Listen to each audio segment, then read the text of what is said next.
Police are under fire from Te Pāti Māori this morning, accused of poor performance, dismissing and treating them differently because they're, quote, brown. An elderly Pākehā man was issued a trespass notice yesterday morning, says Te Pāti Māori, after allegedly entering candidate Hana-Rāwhiti Maipi-Clarke's home. It's yet another targeted and politically motivated attack on the 21-year-old, and the party's president, John Tamahiri, says enough is enough, and he joins us this morning. Morena. Kia ora. Tell us exactly what you're alleging happened here at Hana-Rāwhiti's house. No, I'm not alleging anything. These are facts. The fact is that a very mature Pākehā gentleman unlocked her gate, walked up her drive. This is after her home was turned over and burgled previously. So this is a fourth occasion when she's been targeted. And we don't like any mokopuna being targeted, nor should any person that has grandchildren would not like this done to their baby. Anyway, so he walks up to the house. He did not appreciate her car was out because she's campaigning in Tikawiti. So her car was not there. He's a local. He knows the lay. He walks straight up to the door, enters. He then says, because he gets sprung by an occupant, because one of the whānau was there to look after the property. And that person said to him, you know, what the F are you doing here? Get the F out. So he said, oh, I thought Hana was out on the campaign trail. He turns and then bolts out, right? This whānau member follows him to his house. We then relay all this information. Oh, it's all on CCTV camera because we had to protect the kid by putting these in place. So the evidence is very clear. He overtly, intentionally opens it up. So this is not a trespass. Okay, this is unlawfully being on another person's property. I wouldn't put it. The evidence for a breaking and entry is a bit rich. But here's the thing: they didn't even look at his handwriting to determine whether it was him that sent the threatening message from the last break-in.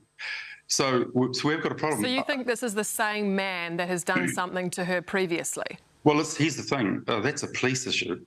And to look, if a Māori had done that to a Pākehā candidate, I can guarantee you they'd been in a lockup. So, John, did he go inside the house or just onto? Right, yes. He went through the front door. He went through the front door. And when did this happen? Last night? Yesterday morning. Yesterday morning. And you believe the police have trespassed him? I don't believe it. I know it. And you've said this is a National Party supporter. How do you know that? Well, when he ran back to his house, which was 200 metres down the road, his house has National Party hoardings on it. Now, I'm only putting one and one together. You're not allowed to pay people to advertise your hoardings. It's got to be by consent. I'm only putting one and one together to determine that. But here's the thing, Huntly's a very small place and everyone knows that he's a National Party supporter because he's I think the guy's name's Vandermolen, who's running. Please don't. Let's not name... Oh, you're talking about the candidate. Yeah, I'm talking about the candidate. I wouldn't name the bloke because I don't want vigilantism and all that, but I do want one rule of law for all, and I do want this mokopuna to be left alone so she can campaign like every other candidate should be allowed to. You've said in your press release there should be no doubt now in anyone's mind that National and Act's race baiting has empowered and emboldened a dangerous type of human being who is hell-bent on silencing Māori by targeting who they think is our most vulnerable. We don't know that this person is that person, do we? Was that a really strong comment early on in the piece? Well, that commentary was made by one of our press folk who was feeling as violated as her once you've had your house worked over. And so, and I think that press release went out last night. I'm fronting this because I'm protecting our mokopuna so she can just get back on the campaign trail and concentrate on other things. You say also in here that if it was a Māori man unlawfully entering the home of a young Pākehā woman, it would be a different story. What do you mean by that? Well, we know, this is a matter of statistical fact, that if we get pulled up on a crime Māori, you're 4 times more likely to be multiply charged. When we go through a criminal justice system, we can be up to 6 times more likely to be incarcerated. Now, those are just facts based on ethnicity. They're not based on anything else. So those are the facts that we live with. We're working our way through that and the bias in the police, which they accept.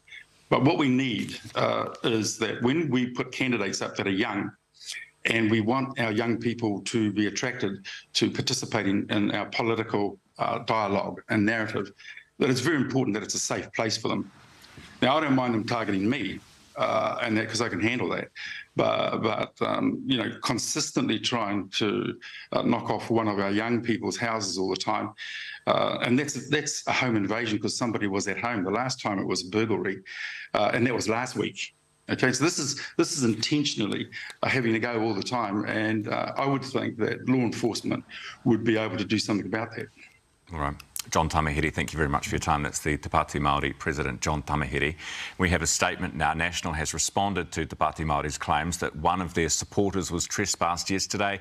A spokesperson told us a short time ago this exact statement. These are very serious allegations. Police have not been in touch with us, and the comments are the first time we've been made aware of these allegations.